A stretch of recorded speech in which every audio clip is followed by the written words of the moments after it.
Matt, I loved your new book, The Man Who Stole the Gods. What I found fascinating in a way was that there was such an interest in the United States for Khmer art. Why did that happen?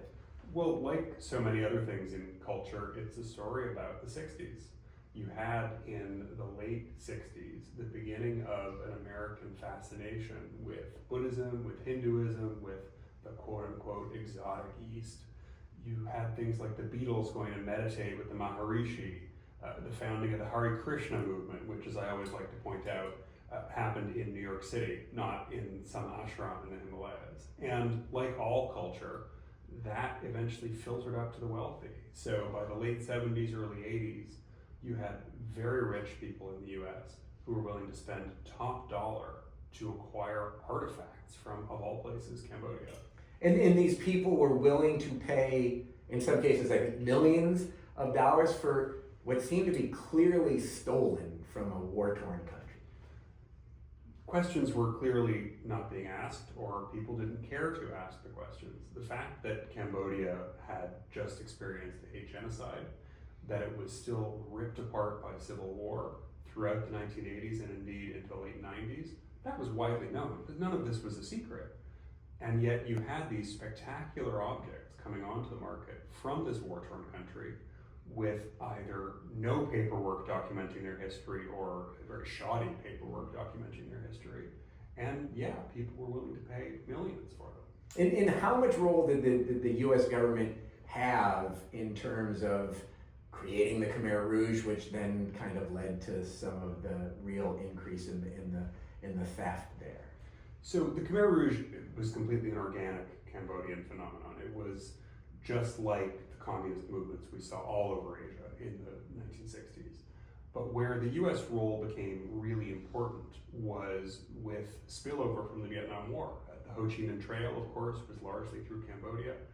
And beginning in 1969, there was a massive US bombing campaign against communist positions, or what were thought to be communist positions in Cambodia.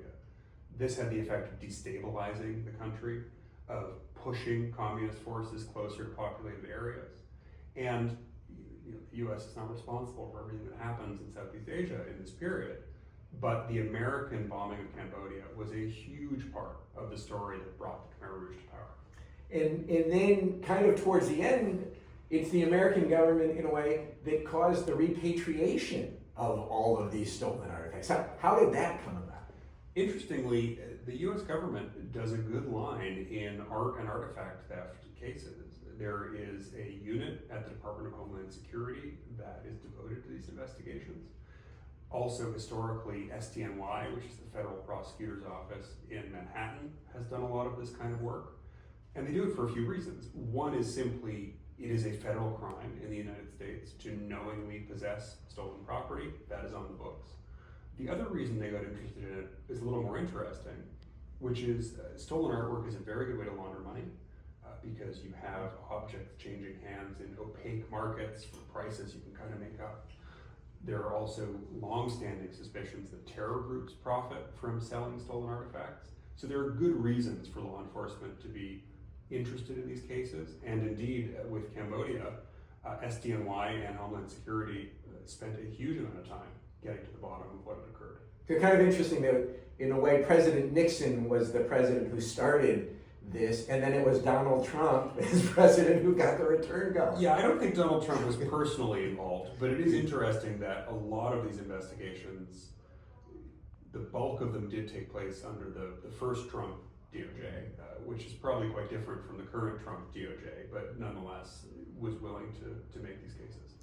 Well, I thank you so much for agreeing to do your book launch in Singapore at the Nanson, and look forward to seeing you here next week. Can't wait to do it. Thanks, Steve. Thanks, Matt.